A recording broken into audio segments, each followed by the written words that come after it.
Hello, welcome back to the Games Kingdom.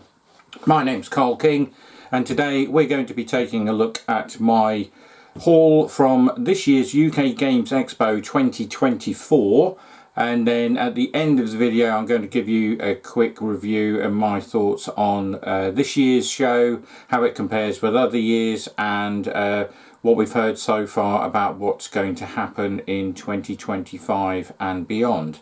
So first off, UK Games Expo is held in Birmingham every year, and this year's show was the 31st of May to the 2nd of June. It's over sort of 2-3 halls in the NEC in Birmingham, and a couple of those halls, large halls, Hall 1 and I believe Hall 2, they cover sort of the trade stands and some of the sort of games that are being played and some demos. And then there's other halls where you've got an open playing area, so you can sort of buy your games and go straight into the hall, and there's tables set out that you and your friends can play at. There is a games library that you can go and take games from and sort of borrow those and play. There's also a large bring and buy, although that has its issues with things like long queues, things being stolen and stuff like that. They've put sort of certain caveats and things on this year, I believe, like a minimum £5 for any game or item that you're trying to sell. But yeah, those sorts of things come with their own problem. Myself and my group of friends, we've never gone into there and had a look round, to be honest, simply because of the queues and the times and everything else to get in there. So we really sort of avoided that, to be honest. But you know, some people use it and love it, so you know, it obviously has a place, but it's horses for courses if that's what you want. So let's have a quick look through this year's program. So basically you get a nice chunky free booklet. Obviously there's lots of sort of articles and things in here. It tells you where you can do certain stuff, so there's sort of like the shop and drop where you can pay £2 or £3 and you can sort of hire a box, a bit like a cloakroom situation. So if you're walking around and you don't want to keep going back to your car, or you've come on the train, that sort of thing, then you can pay a small fee. You can stick all of your items in there and you can keep going back during the day, and they'll hold those for you until the end of the day. You must collect those items at the end of each day. If you don't, they don't sort of keep them overnight for you. If you're there the sort of 2 or 3 days, they won't store them for you, and they will auction them off. So if you forget them and you leave, even if you come back the next day, those items are sort of gone, and they will auction them off for charity. So as I say, this sort of booklet just gives you all of the information you need. You can sort of read it while you're there, but it is very chunky, and it probably is best that you can take this away like I've done, and read it sort of in the evening if you're staying over, or just take it home and have a good read and flick through this. And also it's got some adverts in here from some of the traders, so yeah, you can sort of use that at your leisure. They also give you a map pack. So basically they will give you a thing of Hall 1, so you know, and some of the sort of more larger stands have got their logos and things on, and then in the booklet there is an A to Z of all of the traders, and then they will give you their stands number. So you just need to have a look on the map for the people that, if you've got certain people you want to go and see, or you've pre-ordered from, this is excellent because it will tell you where this is. They do put this map up on their website, but this book is very good. So yeah, and then they've got 3 and 3A, so you've got, as I say, things like the tournaments, open gaming, the bring and buy, and then they had a hall just on their own this year for collecting tickets, and I'll come on to that later because I'm not really a fan of how they've done that, to be honest. Was it any better than the previous years where you stood and waited in a queue to get to the windows? Not really. It still took a long time. We were there for 45 minutes, but as I say, I'll come on to that later. So what did I get? So this year I only managed to pick up 2 full games. The rest of the items that I wanted to get were either not there or weren't out yet. So Foundations of Rome was one that I was looking for, but nobody had got that for retail, and I'm not sure if anybody is going to get it for retail apparently now. There are only a few copies going to be left over once the fulfillment's done. The other one was Nightmare Cathedral, so I couldn't get that. Nobody had that. Nobody had Unsettled, but since I've come back I've managed to do a trade with somebody for a couple of games that I had that I was willing to trade, and I've picked up the base game and the first 6 planets of Unsettled, so I'll be doing something with that and hopefully doing a review on that at a later date. So one game I did pick up, which was actually from the sort of publisher's stroke manufacturer stand, was Starship Captains. We did look at this last year, but I've waited a whole year and sort of not bought it, but saw it on their stand and then sort of plunged in and bought it. So it's obviously based on Star Trek. You take control of a ship and you've got your crew, and then you can get more crew, you can upgrade your crew, there's androids and things, and you're basically going around the board, which will change each time because you've got these mission cards which will go out on the board, and you've got a little sort of cardboard ship that you put together from punching out on the boards. So they travel around the board and your ship crew stay on your board, but depending on which colour of crew member you play, and also if they're upgraded or not, they will do certain actions, coloured actions, and those actions, coloured actions, match the colour of the crew person. And then you've got an android, which I believe, if I remember correctly, is sort of like a wild, and you can use it for any of those actions. But once you use the android, that goes back into a supply, whereas your crew members stay in your ship, and if you get more, they stay in your ship and they just keep going and moving round and sort of get recharged to a certain degree at the end of each turn. So yes, hoping to get this one to the table fairly soon, but you can see that it is a 1 to 4 player, so I will try that out solo first. As I bought it from their stand, they also gave me, which was a nice little touch, a jigsaw puzzle, 1000-piece jigsaw puzzle of the actual front of the game box. So that'll look quite nice, hopefully. I'll sit and do that at some point, and then hopefully put it in a picture frame and put it up on the wall in the games room here. The other game that I managed to pick up is Nucleum. Now this was one that was on my list, as was Starship Captains. So yeah, this is from Board and Dice, with a solo mode by David Turksey, who, if you know of any of his games, he does a lot of work with Mind Clash. So he's done Anachrony, he's done Perseverance, episodes 1 and 2. I believe he's working on 3 and 4, which is currently in sort of the last throes of being pushed to production, and I think that's going to be coming early next year. So I've backed that on GameFound, so I'll have the whole sort of campaign of that. Basically that's a game where you're on a cruise ship, a boat, and you go through some sort of time portal and you crash into an island, but you've gone through this time portal. They don't know that until dinosaurs start turning up and attacking them on the island, and they have to try and survive.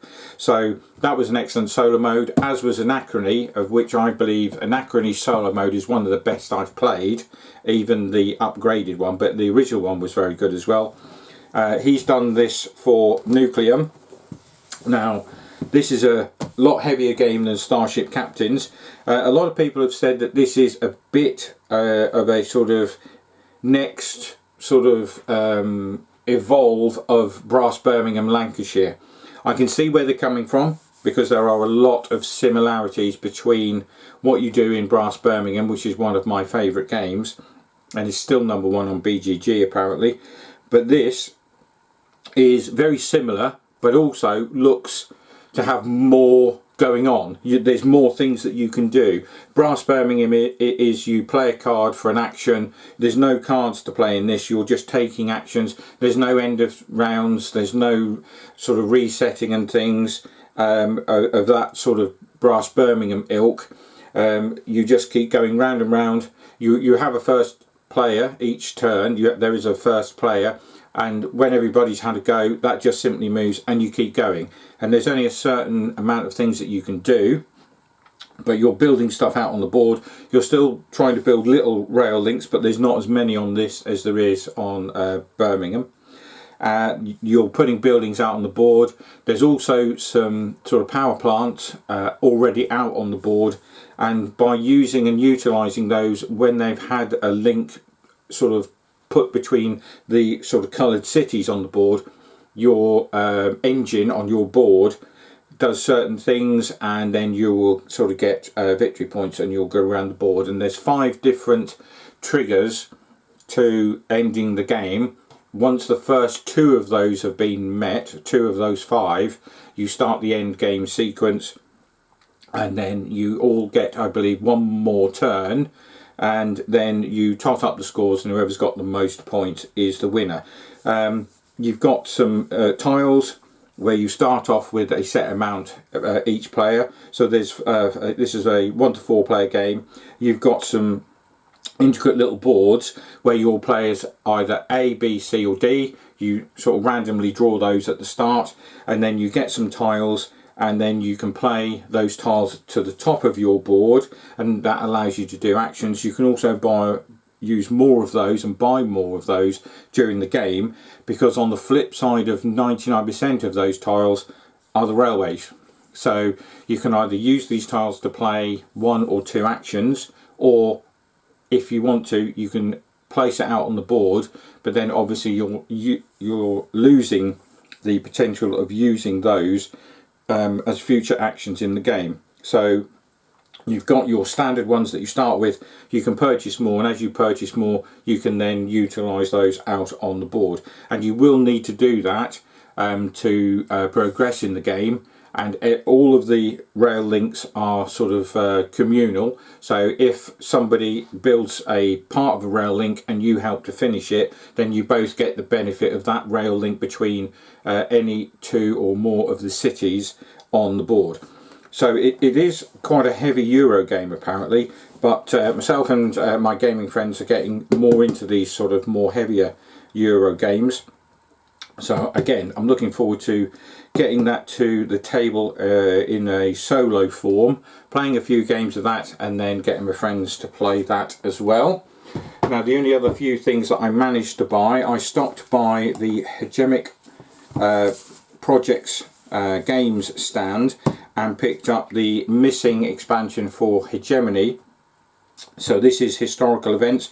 Also got given a couple of packs of cards. These are the promo cards. You only need 1, so I may sort of give one of these away at some point if somebody else has got a copy.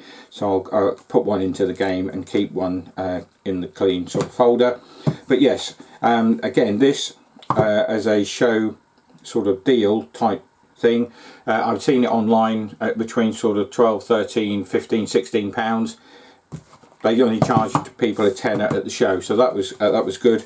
And whilst they were there, they were also demoing their next game, which is World Order. So this should be coming to crowdfunding. I believe it's going to Kickstarter fairly soon. And what they're hoping to do is have it on crowdfunding for about a month, and then within 6 months they're hoping that backers are going to get copies, so early 2025. You know, a lot of people these days, you're waiting 18 months to 3 years for some games, which is, to be honest, it is ridiculous when you're giving people money. And sometimes with Kickstarter they're still having a lot of scammers on there, and that's one of my bugbears with Kickstarter, and has been for the last 2 or 3 years. They're not doing enough, in my opinion, to stop those scammers. When they've taken the money, they've taken their cut, and then they don't seem to do anything. And when you contact them, all they say is contact the creator, as if all of the backers haven't already tried that. So the fact that a lot of the games out there now, there are some that some friends of mine have been waiting over 2 years for.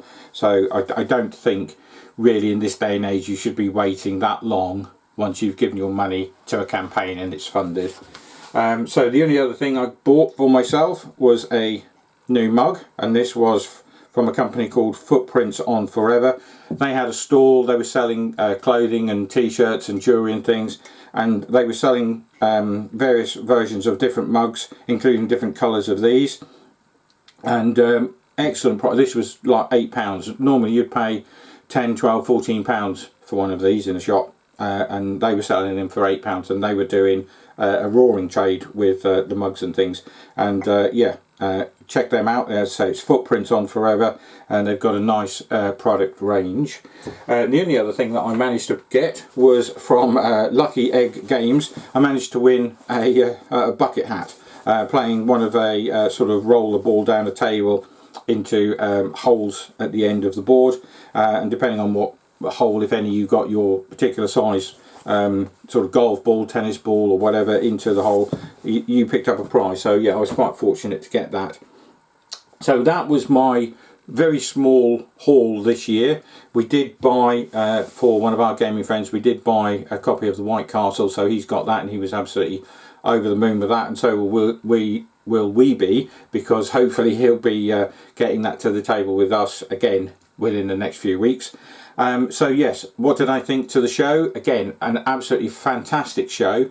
The best show that we go to now in the UK by far. It's come on leaps and bounds. This year I think they had over 65,000 people over the weekend, of which 39,000 plus of those were unique. So they only went for one of the 3 days, the Friday, Saturday or Sunday. The other 26,000 went 2 or all 3 days. What impact did that have? It was hellishly busy. It was rammed, especially on Saturday. Friday wasn't bad. This is why we now go Friday and Saturday rather than Saturday and Sunday. Friday seems to be a bit easier to go round and do what you need to do and basically pick up everything that you're looking for, and then maybe what we do is we use Saturday as like a fill-in and pick up anything that catches our eye or catches our fancy. One of my friends brought Botany, which is an excellent board game. We actually played that on Tuesday, so sort of 2 or 3 days after the show. Fantastic game. If you've not seen it, check that out online. Botany, you go around, you have a hand of cards where you've got sort of like plant seeds, and you're travelling around a world map, and as you land on these cities, if that matches the name of the city on your card, you can then put it into your plant area, your sort of store, and then you can go back to what is called the estate space, and you can then put those all into storage, and then you go back out onto the board game with a new hand of cards, and you start all over again. And you can pick up sort of items and sort of crew members and bits and pieces to help you sort of fulfill that. And there is again some end of game triggers. Once that is met, you all have a final turn. You add up all your scores from your different sort of things that you've managed to store, and then the one with the most points is the winner. So yeah, if you haven't seen that, check it out. It's a cracking little game. About £57 I think it cost, so not overly expensive and fully worth it. So the rest of the show, as I say, Friday was excellent. We didn't really see any issues. Everybody over the whole sort of 2 days we were there, everybody on the stands was very nice. They were sort of polite and, you know, very helpful. They would look at stuff. You know, we went round, we asked a few questions. Have you got this? Have you got that? Nobody just sort of turned us away and said no. Everybody checked. So it was fantastic. Saturday, as I say, totally different story for me. If there was such a thing, there was too many people. The aisles were absolutely jam-packed full, and one of the problems that you have is there are people who pull these sort of trolleys and carts around with them, putting games in. Some had children in. It's not really suitable, in my opinion. It's not really suitable, simply because the aisles are absolutely rammed. You're literally shuffling along. You can't do anything else than go at a snail's pace because there's so many people, especially on the outer ring of the halls, there's just so many people going round that you can't do anything than just sort of crawl along at a snail's pace. So that isn't ideal. The other problem they had is, and again, this is just a personal opinion, there were a lot more mobility scooters this year, and some of them were absolutely huge. And again, they're not really suitable for what the aisles are. Now, fully understand that, you know, they have every right to be there and everything else, but also you've got to make them feel comfortable. You've got to make everybody else feel comfortable, especially if you're charging, you know, a 2-day ticket is £34. I think a 3-day ticket is in the 50s or 60s. But you've got to be careful, because, as I say, they absolutely have a right to be there, but you've got to make it easy for them, and it isn't, because there's so many people in there. The mobility scooters can't get round properly, and they're going again at a very slow pace, simply because otherwise they'd be running people over. But also sometimes people don't have anywhere to go because there's so many people, and you've got the trade stands on either side of the aisles. There's nowhere for you to go, and you're bumping into people who are on trade stands trying to buy stuff.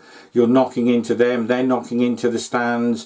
Things could fall over and smash, you know, and there's all sorts of complications with it. So the sort of organisers need to have a think about what they're going to do, because next year apparently they're losing Hall 1 and they're going to Halls 2 and 3, and then spreading out again for the other elements of the show.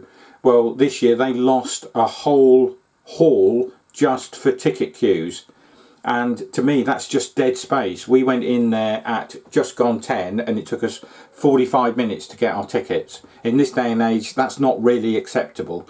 You should be able to post tickets out, sell the tickets from July this year for next year, and then every couple of months send them out in batches. Don't get people queuing up for an hour or more, which I assume that would have been the case when the thing first opened at 9 o'clock. We got there a little bit later to avoid, hopefully, the queues, and we still had a 45-minute queue, and we were one of 2 of those queues that were running at the same pace. We went back in at 12, nobody in there, apart from 2 or 3 people who just turned up to get their tickets. But they still had all the volunteers sitting there, because you never know when people are turning up. So they're sitting in a hall devoid of anything other than crash barriers to sort of move people in a sort of snaking motion to the ticket desks. That's just dead space. Get rid of it. Use the post, and maybe go back to the ticket windows for next year and beyond, for the few people that want to buy the tickets on the day, or haven't had time or bought them later or closer to the event, that it was too late to say you're going to have them posted. You could have a cut-off point of, say, 1st of April or 1st of May of 2025. Anything ordered after that date is collect at the show. Before that, we'll post them. Even if it costs you an extra £2 or £3 to pay for that to be recorded, so you know they're getting there. People have said, oh, people will photocopy them, people would... Well, you could take those tickets away on the Friday night and photocopy them for Saturday and Sunday for other people, if that is what somebody's going to do. You know, in this day and age, you could quite easily do that. You can... The size of printers these days, you could take one in your car, take it into a B&B, plug it in and just photocopy it. So it can be done. That just because you're doing it on the day, the only day that they can't do it at the minute is Friday, because nobody knows what the tickets are going to look like. After that, Saturday and Sunday, they can easily be replicated anyway.